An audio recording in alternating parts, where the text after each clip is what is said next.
Welcome to IB Unplugged, a Cognity podcast for IB-DP educators that tackles your submitted questions and challenges by connecting you with experts and peers who share their ideas and stories from real classrooms.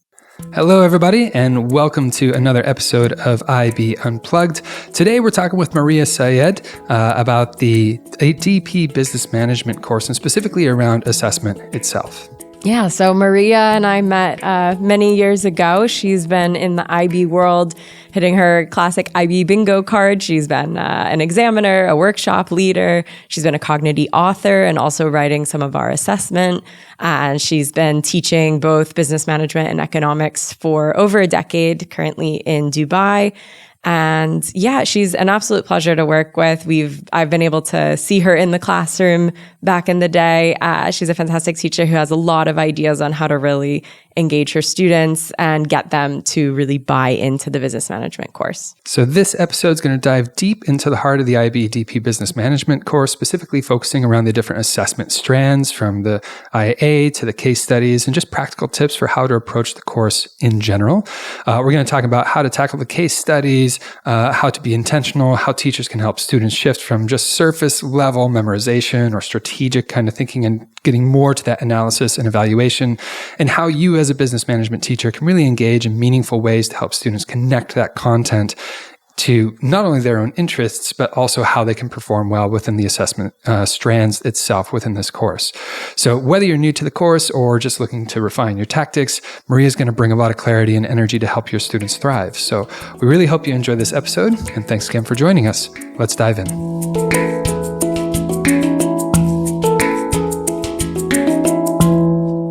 Hi, Maria. Thanks so much for joining us today. Hi, Courtney. Hi, John. How are you? Hi, Maria. Great to have you here. Thanks for joining us. We want to kick things off with giving a bit of background, since this episode will be focused on business management. So if you could explain what drew you to teaching business management and getting into that subject.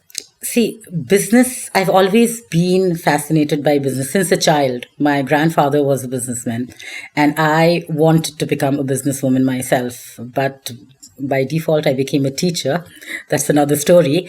But I think business management is a subject where you directly link each and every concept to real life scenarios.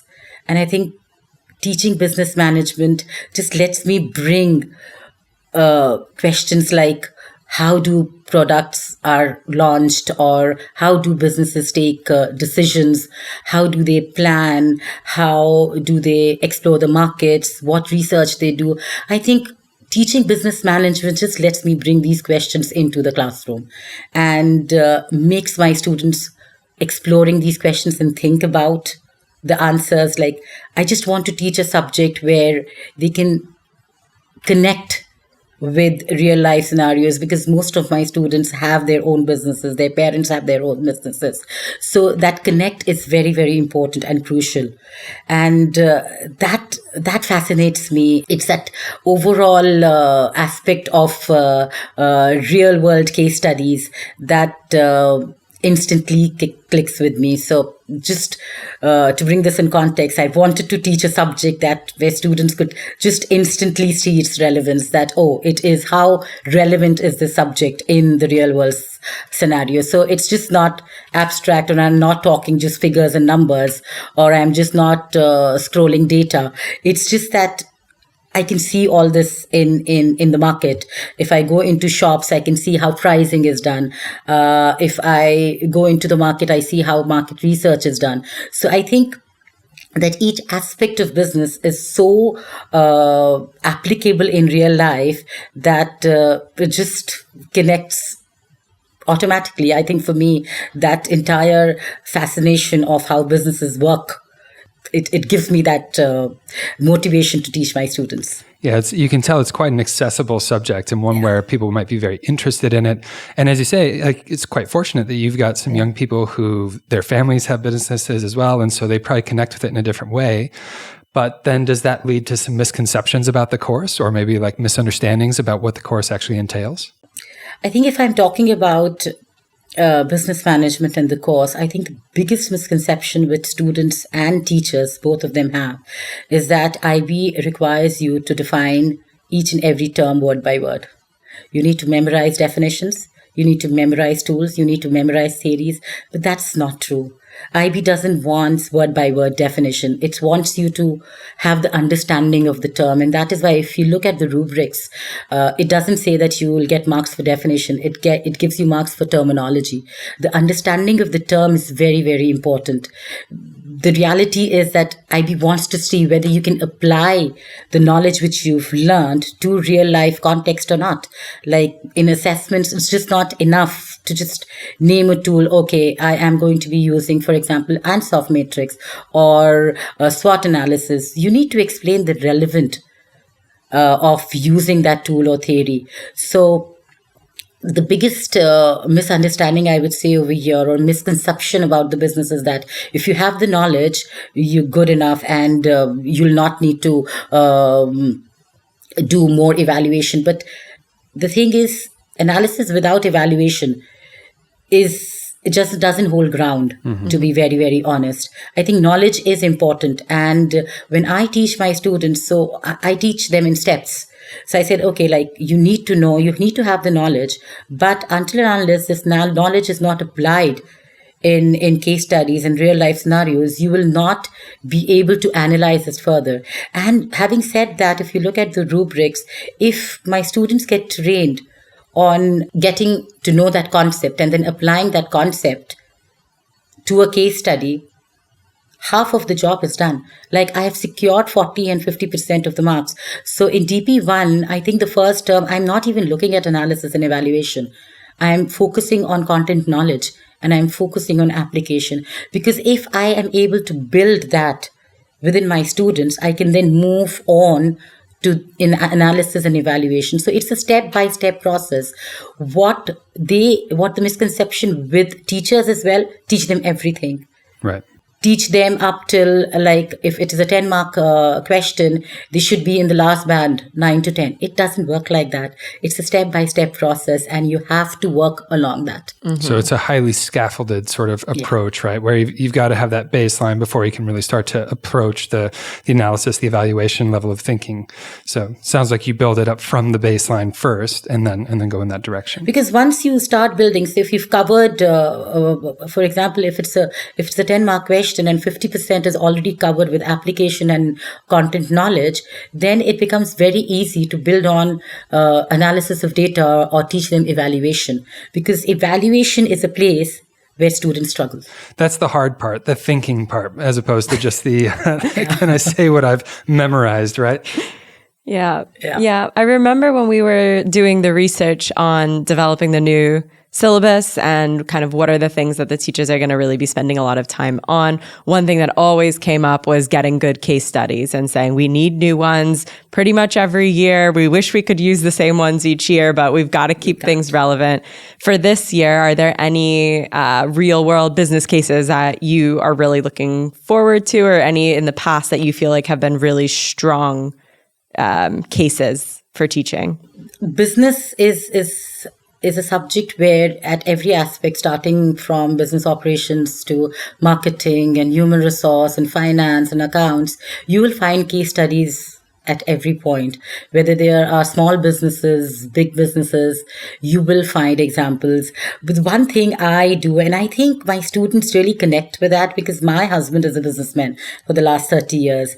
And so his business is the best example I use to explain them because they're just fascinated. Because if I'm going to give them a case study or a business, any other business, they'll not be interested. But if they are listening, oh, this is Miss Maria's husband's business, and she also has a say in the business, they're like, oh, how do you do that? And how does your husband take this decision? And where does he get it finances? I think this has helped me a lot. I think I've been using his business left, right, and center since ages. He doesn't even know about it. And but it's been so, the feedback has been so positive because I can see that students have connected to difficult concepts like operation management, like human resource and motivation theories. They never connected to it. It's the connect, because motivational theories in business are very dry. You can't do much in motivation theories. So I think getting his business example and making up a story that how he motivates his employees or he does not motivate his employees actually has helped a lot, because then students start like, I give them, okay, like he maybe he must give more days off, and they'll say, no miss, but this is going to impact the business. So here you start a discussion and students start thinking. They're not thinking, oh, we're studying business management. They're thinking, oh, we're giving Miss Maria's husband giving advice, good advice and recommendations. Yeah. So definitely that helps. And when I look at businesses like Apple and Samsung, that's the I think the favorite with students, because you see, you have clear groups. You have students who are Apple fans and you have students who are Samsung fans. Yeah, yeah. So, that brand loyalty is so strong that at times, like, I feel, oh my God, like, I need to just put you away, like, stay away from each other. Because, and it actually, they're debating and they're arguing. And you're just standing over there and you're observing these students, that what they're saying, and it just hits you like, look at the knowledge these students have. We underestimate the knowledge our students have.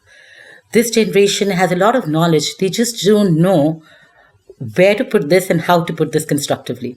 And that is what a teacher's job is. It's interesting that you mentioned that, because initially when you were talking about that, I was envisaging students who are just so loyal to their brand that they would just argue kind of without, with baseless claims or something like this. But you're telling me they actually have some deep knowledge about the way that the business works and how it can connect, right? You'll be amazed. Like, I must actually say that, like, I have a student who's already a businessman. He already runs a business at the age of 15.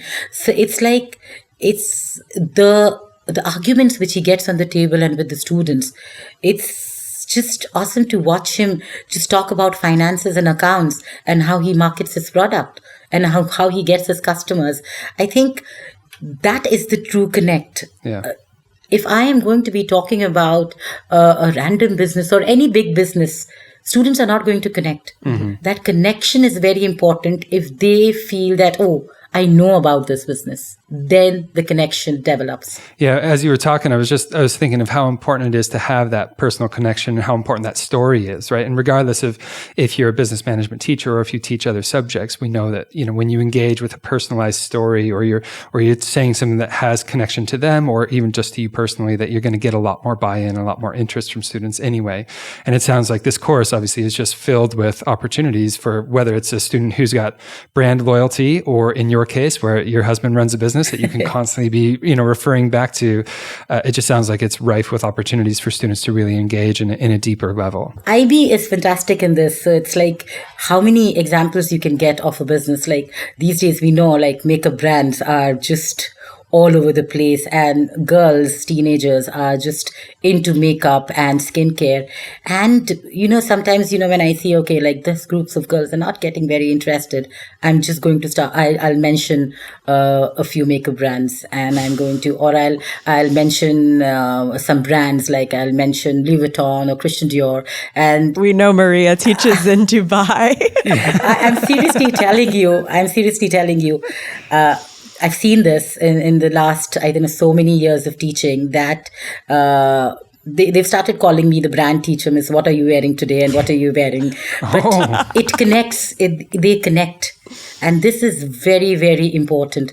If I see that if a student is carrying a Gucci or a Louis Vuitton bag, just start talking about that brand. Start talking about competition. Mm-hmm. Start talking about what new products they are launching. They'll get connected because they're going to link. Mm-hmm. Yeah, that's important to maintain that excitement in the classroom and for students to connect these concepts to real life. It is important that you bring out products which they can directly connect and can make personal connections, as you said, John. Are you an IB educator wanting to improve your practice and needing just a bit more support getting there? Ever wanted to learn more about a specific aspect of the diploma program, or just ask a question to an educational theorist about a specific IB aspect? IB Unplugged is the place for you. Simply visit cognity.com/IB Unplugged to submit your question to us and have your question explored in more detail in an upcoming episode. And now, back to the show. Well, it sounds like, there's so much in this course, and obviously, we're tailoring this specifically to our business management teachers. And, I'm sure that many business management teachers are listening right now going, yep, yeah, that's why I teach it. That's why I love this course. But I know we really want to focus this episode on, I guess, kind of three main parts. We want to look at, making sense of the IA in the business management course. We want to look at cracking some case studies, as well as just some practical tips for actually approaching the course. And I guess in this first segment, let's start with making sense of the IA. And I know there have been some changes and there have been some shifts to the IA itself. What are some of the key mindset shifts you feel need to happen, not just for teachers, but for students as they approach the IA in business management? Yeah. So IA is as the new syllabus, and since the HL and SL IAs are at the same now with 1800 words, the biggest misunderstanding which students, and I would not say teachers that much, but students have, is that they think that this is the mini version of an extended essay. If they're doing an extended essay in business management, they think that it's a narrative or a long research report on a business. So they're going to get data and loads of research work, loads of research papers and financial analysis of the company. But that's not helpful. You cannot have loads of data because you cannot analyze all that data in 1800 words. Mm-hmm. So for me, since day one, when I introduce the IA, what I do is I tell them, give me 3 research questions, not too broad, because then if it's too broad, you have endless data and research with you. And then you will be in a fix, how to narrow it down and what should I take and what is important. Or if it is too focused, then you'll not have enough data. So I think the understanding, if a student understands that your business management IA is not a research paper, mm-hmm. It is a project for you as a consultant. You are identifying a problem in the business, mm-hmm. Any business you choose, and you are making recommendations and providing solutions to the business owners. That these are my recommendations. This is how you need to get rid of this problem, if any. So those recommendations and strategic decision making is to be done. If the students understand that their role is just of consultants, then their scope will be focused, and then the analysis will also be focused. I think this is very, very important for students to understand. So if a student sees a research question and thinks okay, am I able to answer these research questions in 1800 words? If your answer is no, you say, no, I would need more word count, or I can answer it in 2,500 words or 3,000 words, then your approach is wrong. Then you have to narrow down your research question. When you're thinking about setting these research questions, I'm thinking that it's actually trying to make it really from the consultant perspective, and it's instead saying what's the problem that needs to be solved, and then figuring out what research needs to happen to get us there. So Are you kind of teaching the students how to figure out which problem they want to solve first? What does that process look like for creating these strong research questions? So again, get into a business, get me a business you're interested in researching. Mm-hmm. Get me a problem where that business is facing. The problem should be not huge. Mm-hmm. A problem should be where you can find a solution. Mm-hmm. So I have an initial document for my students, as I said, get me 3 research questions. What tools and theories are you going to be using for this research? What skills you're going to be using for this research? Give me the website where you're going to take your research from. And they give me 1 or 2 pages of just initial basic research they've done. And then I look at and I sit with them that what they're going to do and how they're going to incorporate these tools and theories into their research question. And at the end of the IA, will they be able to answer their research question? Because see, the entire point is you need to answer your research question, or else the research is useless. Mm-hmm. Yeah. Because if you've not been able to answer the research question, there's no point in doing the IA. So if at every point and every analysis, you've been able to answer the research question, then you're doing a good job. Mm-hmm. So that focus should be maintained throughout. Mm-hmm. So I tell them, do not go and say, okay, miss, I want to use 5 tools and theories. No. Choose a combination of 3 tools and theories. Explain them in the context of the business. analyze them and evaluate them. Evaluation is something which students miss, whether it is during assessments, whether it is IAs or whether it is EEs. Evaluation is something which students always struggle in.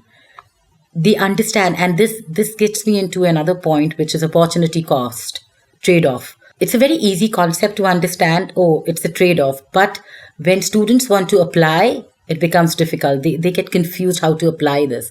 And that is what I explain them, that when you are giving them recommendations, that these are solutions, these are your 3 solutions, and these are your 3 recommendations, that how you can get rid of this problem, give them the trade-off of each solution you have.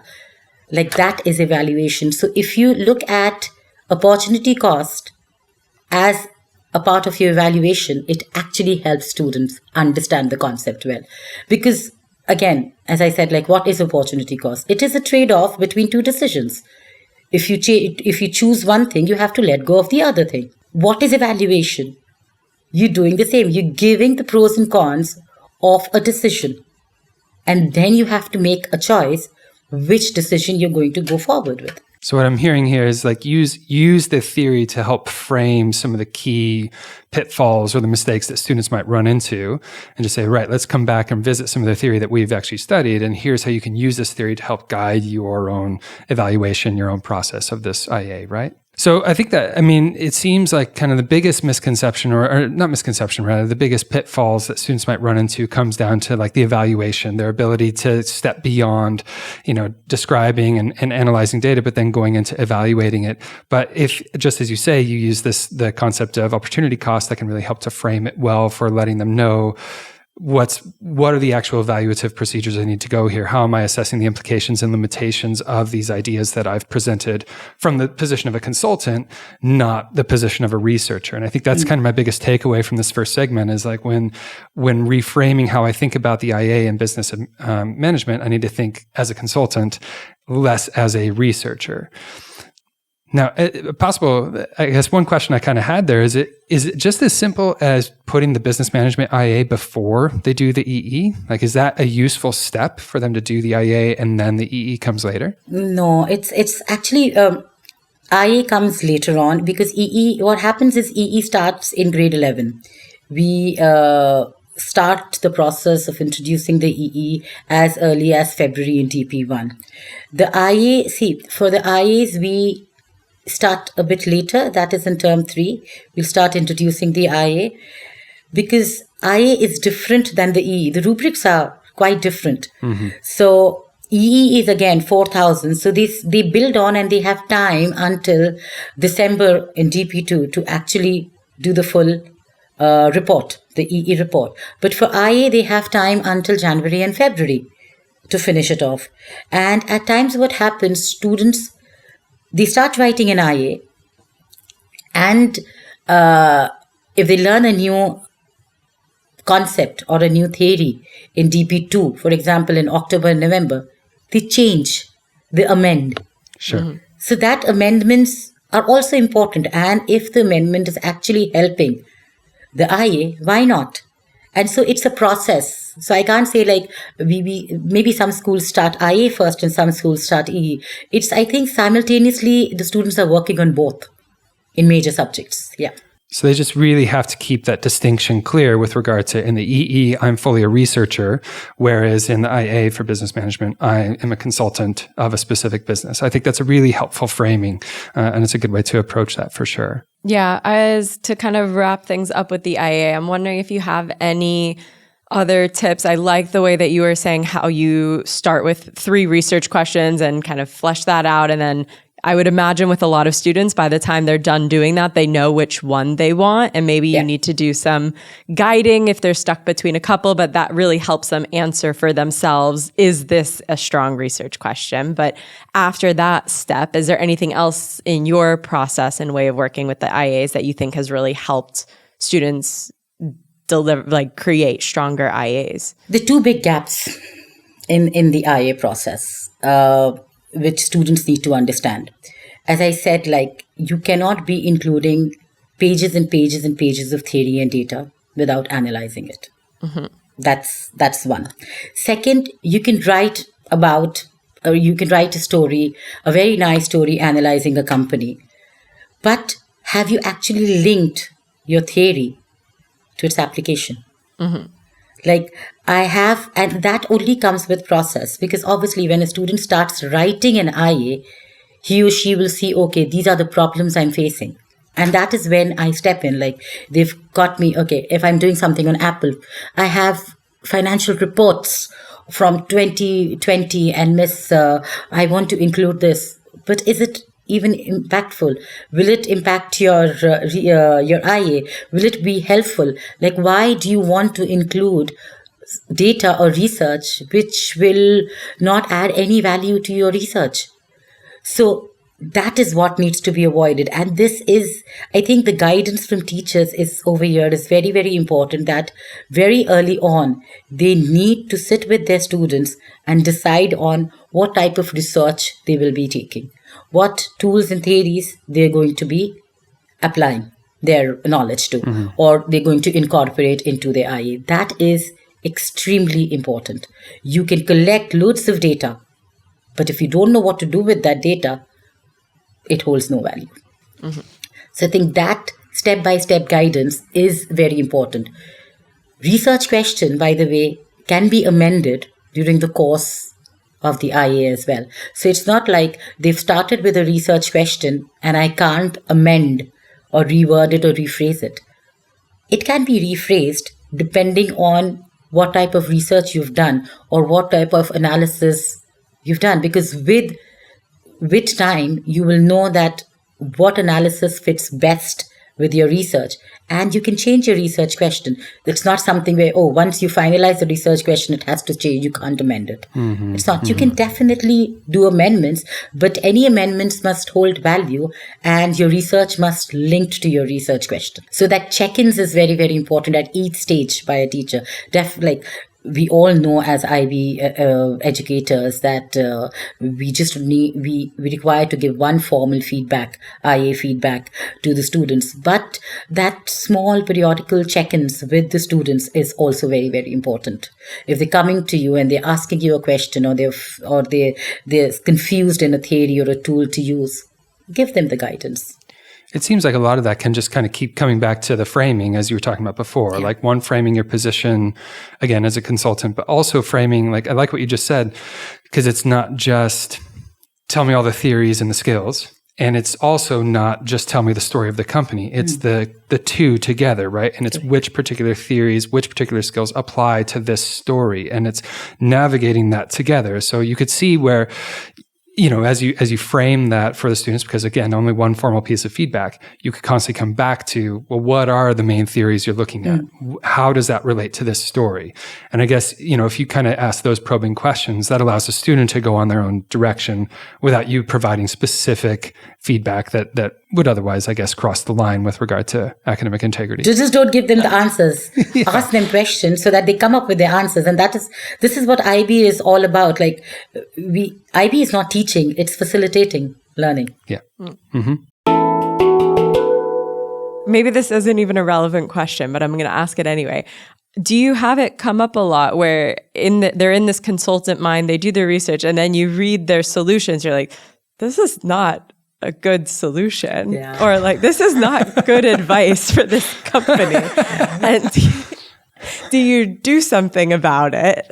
Obviously, like guidance is important. Like if I see, oh my God, the solution is, I don't want to use that word, excuse me, but it's not good enough, and the company or the business is not going to get anything out of it. Then I will definitely guide them towards what a good solution can look like. I can give them a couple of options and say, okay, think about this. Like, what do you think? Like, do you think the solution is going to be better in the long term? Because one more thing which is very, very important, that ask students questions and about short-term and long-term impacts to the business. That if you're providing the solution to a business, like what is the longer-term impact the business will have? Or it's just a short-term solution just for the next 6 months. Will that be helpful? What after that? For their grades, to what extent is it being a good solution, how important is it that the solution is a good one if everything else is sound? It's not there's a good or a bad solution. A solution is a solution. If a student is able to evaluate the recommendation which they've given, if they given the business, okay, I'm giving you this solution, however, it has its own issues. If you can mitigate that, or if you can look into that, then this is a viable solution for you. Mm-hmm. So yes, again, as I said, there's no good or bad solution. Obviously, if it is something which is totally unacceptable, you'll have to change. But every solution to a business which students give most of the time is a good one. However, if they lack evaluation, if they're not evaluating it, if they're not giving the advantages and disadvantages of the recommendations, that is where they lose marks. So really thorough information here on the IA. I want to pivot now and talk a little bit about the case studies, because I know this is also another element of the business management course. And there's probably an extent where there's some overlap across these two things, like what you were just talking about with regard to evaluating well, or understanding long-term and short-term implications of solutions you might have put forward. So I guess first and foremost, what are the main assessment aims when it comes to the case studies? And then I guess maybe just a little bit of teasing out the differences or the nuances between the ways that you might approach the IA versus the ways that you might approach the case study. In business management, if they are writing a good IA and the skills like analysis and evaluation, they, at the end of the term when they're sitting their IB exams, they do help. Mm-hmm. You will not find, for example, if they're sitting for their mocks or if they're sitting for their end of term DP1 exams, you will not find these skills and the answers. IA actually builds on these skills with the students, and this helps when they're doing assessments and when they are analyzing case studies. See, we need to understand that why case studies are there. And I tell my student, all information you will find in the case study. It's not there to ask you about concept or what theory. It wants to see that can you apply your knowledge to real world scenarios. This is why case studies are there. And so the skills are very, very important. The ATLs over here are extremely important when students are looking at case studies. The case study actually tests your ability. That can you identify from that case study what is your answer? What is the question looking for? Can you prioritize? Can you argue your solution? So that identification is important. So if a student has knowledge of the concept, then only they'll be able to identify it from the case study. I hope it makes sense. Like it's step by step. Mm-hmm. You need to have the knowledge. You need to apply. You need to know how I can apply my knowledge to this case study. And you need to identify if this is a solution which is given in the case study, how viable is that solution? Is there any con or is there any disadvantage to the solution? So that is why case studies are there. The IB tests your ability that how can you filter this case study down? We've kind of been touching on it throughout our conversation so far, but it sounds like if you were advising a student as they go into their case studies, it sounds like what you're talking about is think first about the specific theory, think about the specific concepts here, and then find the ways in which you would evaluate the answers that are already there. It's almost like you're saying, do kind of the Bloom's taxonomy, for lack of a better term. Like let's start at sort of the base level and then we'll move up from there, right? Yeah. Business management, I tell my students is common sense.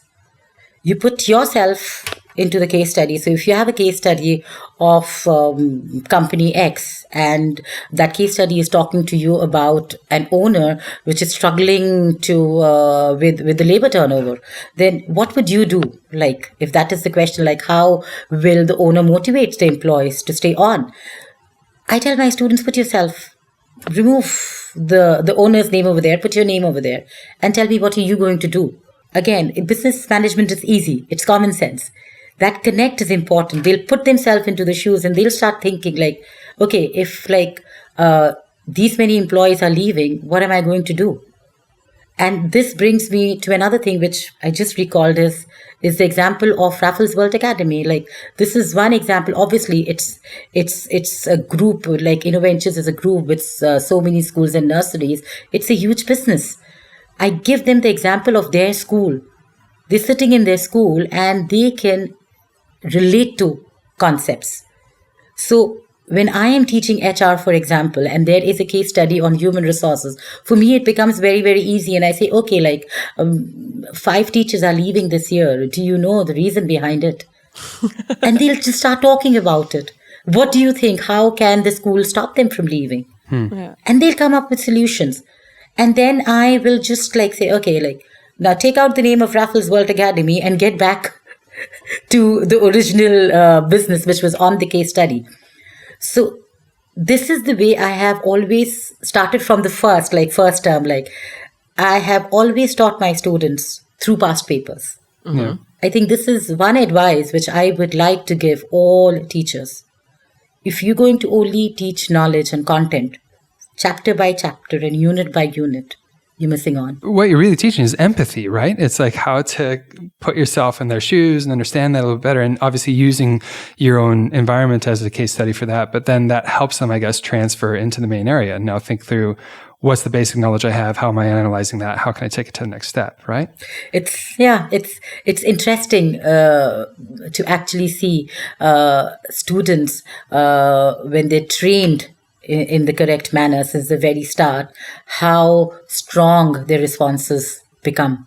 Mm-hmm. That training, and as I was saying, that to teachers especially, don't focus on covering the syllabus, focus on covering the skills. Because students can go home and read the content. They can read the textbook themselves. This is the world of AI. They can do all that themselves. They can summarize an entire unit. If you're not teaching them the skills, they will not be able to answer the questions. And so that is when IB past papers come. So like starting from Unit 1 and subtopic 1.1, I have case studies. And most of the case studies I try to take from IB, or I build on my own case studies, where the students can, from the very beginning, know how to analyze case studies. I like it. I think that it's great. And I think it's really important because you're not saying you have to use the past papers from the beginning to just be in pure exam prep mode. It's just there's always this way of processing case studies that does coincide, obviously, with the exams. It's not just first there's the learning part, then there's the exam prep part. It's all one and the same. And it's just building out that framework for how to analyze these case studies. And the students are scared. I'm being very honest. They have this fear of past papers. And if you're going to be introducing these past papers from the very beginning, they're going to be confident. By the end of the first year, you'll see miracles in answers. And I've seen real, very, very good answers. Like with the introduction of paper 3 for higher level, which is a social enterprise-based paper, the rubrics are very difficult. And I think one thing which we did as a school is that we introduced paper 3 from the very beginning. And when I saw the end of term exams, when I looked at the answers, I was smiling to myself, look at these students. If an IB student sits the actual IB exam, they'll not be able to give these answers what our students are giving, because that's the way we've trained our students.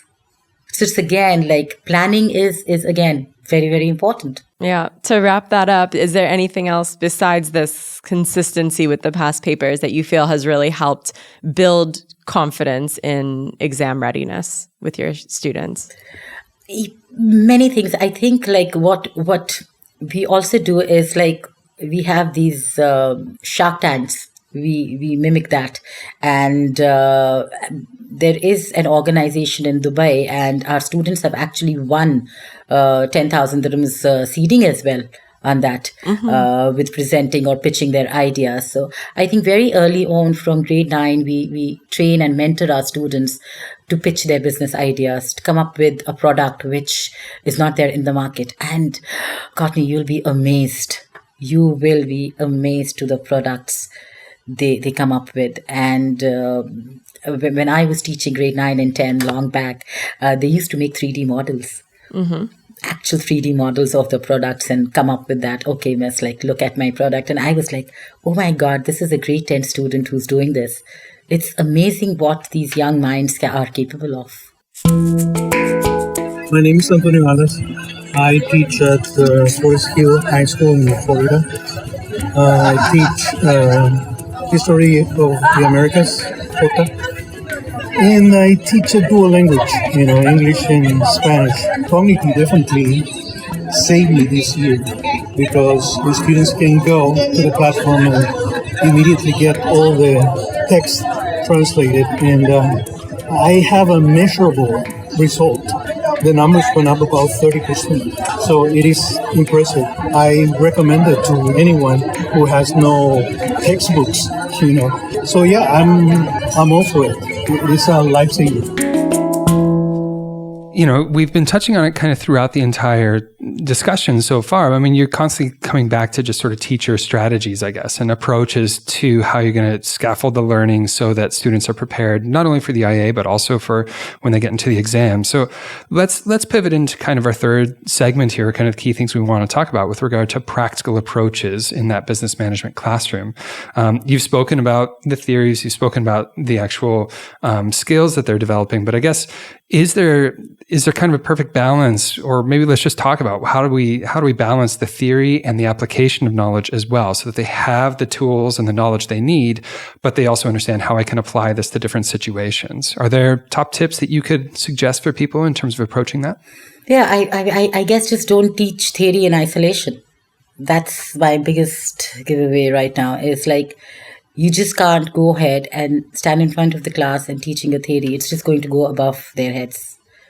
They will not understand. Like, you're teaching Herzberg's theory. What are they going to understand?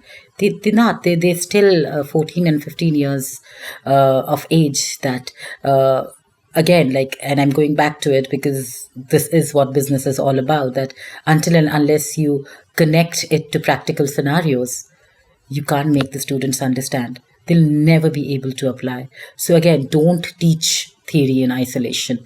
If you are teaching them, or if we learn a concept in the morning, we apply it in the afternoon to a real world scenario. Give them opportunities and give them chances to showcase their knowledge. Maybe with like small episodes of Shark Tanks or pitching their product. Again, that is when the knowledge comes alive. That is my firm belief. Like, until and unless you're not going to link a theory or a tool to real world application, it's not going to work for you.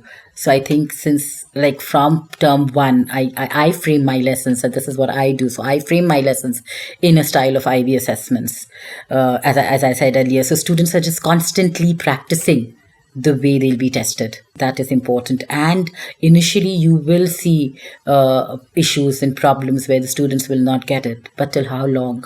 If consistency is maintained and the students are constantly practicing and linking their theory and not working in isolation or just not memorizing definitions, thinking about a term and getting the understanding of the term, then only they'll be able to apply it. And that is why I am against memorization. Mm-hmm. But it sounds like what you were talking about earlier, when you have that personal connection in a story or something that helps them really connect with it, that almost provides a really great vehicle for them to then empathize with it. And now they care about it. So now they're going to have a deeper connection with the content. So they know the theory as they apply it in real term, right? Yeah, exactly. It's like, see, people are seeing businesses all around them. Like, look at the TikTok and Insta trends. This is today's generation. This is the trend. Like, I want to see like business concepts with my students. Like, they're looking at business concepts and they are actually linking these business concepts to a TikTok trend they just watched last night, or how did this business have this marketing campaign, or launch a new product, or how they walked into a mall and they saw discounts, and why is a business giving discounts, and why they're 20% off and sales and all that. I think that is what will connect students to this subject. So if you're teaching a concept and you bring that, ask the students, okay, you went to yesterday, like if you're teaching a concept on Monday or Tuesday and you're just saying, okay, what did you do on a weekend? I went to the mall. Okay, so what did you buy? Okay, so I bought this and why, and look at the pricing. Did you compare your pricing? You can just build on a conversation. On a purchase of, for example, a pizza or a shirt from Marks and Spencer's. Anything, you can ask, you can build on the questions, and you can start asking a student that, okay, why did you go to Marks and Spencer's, and why didn't you go to Bloomingdale's, or why you didn't go to Zara, or why did you choose Marks and Spencer's? So then the student will start thinking like, okay, maybe the quality is good, miss, I like the brand. They'll start using these terms. That is when they're going to develop the understanding of the concept. So this is what meaningful connections are all about. No, I really like that. As you've gone through the syllabus now and you've had some time with the new one, what have you found to be one of the hardest either concepts or skills or just parts of the syllabus for you to get your students to click? By the end of the syllabus, when we come to Unit 5, it dries out a bit. There's not much. It's a lot of reading and reading and reading. It's just knowledge. And that is the time where students just start losing interest because they're preparing for their final exams, and you have these last few subtopics left, and which are dry topics. You've already taught parts of this topic in the other units. So to maintain that focus becomes difficult by the end of the term. I would definitely, if you're asking me about a difficult theory or a tool, I've not encountered something which is difficult to teach students, because again, teaching in steps and teaching in bits and pieces and then connecting it as a whole is what works for this generation and for the students of 15 or 16 years of age. So I never found difficulty in teaching a tool or theory, but definitely to maintain their focus by the end of DP2 is what has been a struggle, because students have so many deadlines. They have their IA deadlines, they have IOs going on. So that is difficult. Yeah. I was going to say that's probably true for any subject. Yeah, I think being a coordinator, you also understand that. Yeah, once you get toward the end of it, you just go like, boy, come on, guys, stay with me. This is still interesting stuff. I know it feels like we're all done, but they lose focus. And again, I think one takeaway, the biggest takeaway on this is what I tell students is stick to your deadlines, respect your deadlines. Sure. It is very, very important, because if you're going to neglect that and if you want an extension, your entire process gets ruined, because then if one extension leads to another and you're never on task. Yeah, that's a key piece of advice for anybody, not just in a business management course, isn't it? Like anybody in the IB, trust the deadlines for sure. As we kind of draw this conversation, I guess, to kind of a close here, what are some the key advices, or what would you offer to teachers preparing students for, I guess, assessment in the business management course? What would be your main piece of advice for them? As I said, don't go on ticking each syllabus, each subtopic. I finished this, I finished this, I finish it. Don't focus too much on teaching content. Focus on teaching skills. Because you mentioned that earlier. Does that come with the caveat that you would expect students to do the reading on their own so that they do get that content? I do that many times. For example, there's some units which you just need to read. It's common sense, and it's just reading and just minimum explanation by the teaching. You're just reading. For example, you're reading through operational management, supply chain. There's not much of explanation that is required. Students just need to read it one time. And I have often given students topics which they will just go home and read. This is your reading task. Come back tomorrow to me, talk to me about it. talk to me about it, give me examples. And this is, I think, in all subjects, this might be true, that there are some topics which you can just leave it on the students. Again, like students are at the center of the IB, and they, as I said, we just facilitate learning. So it's their responsibility. So give them that responsibility. Don't spoon feed them each and everything. Leave it on them. So let them come up with explanations. And if they're stuck somewhere, we're always there to help them. So my biggest advice to teachers preparing students is don't go and just tick boxes. Okay, I finished this unit. You need to teach skills. That is important. Whether you have to give a lesson away every week, do that. Because once the skills will be perfect, their knowledge will just come through. Yeah. And I think that I don't know if you remember, but I've sat in some of your classes back in the day. It was a few years ago.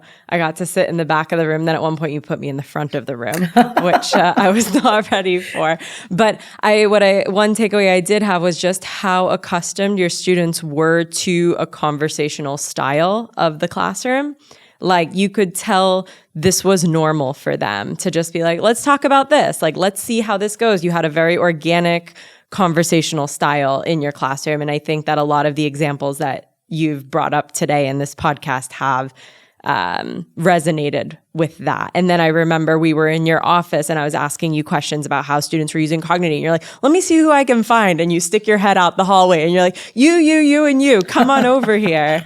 And you started asking them questions. And again, when students are able to reflect and analyze on their own ways of learning, it shows that this is a very normal way of conversing with you and conversing with the other kids in the class. So I definitely saw that in your style. And I think that a lot of your examples from today also show that as well. I think I'm one of the few teachers in the school who promotes arguments and debates. And the debates, not like arguments, like proper arguments. And sometimes they can lead up to fights.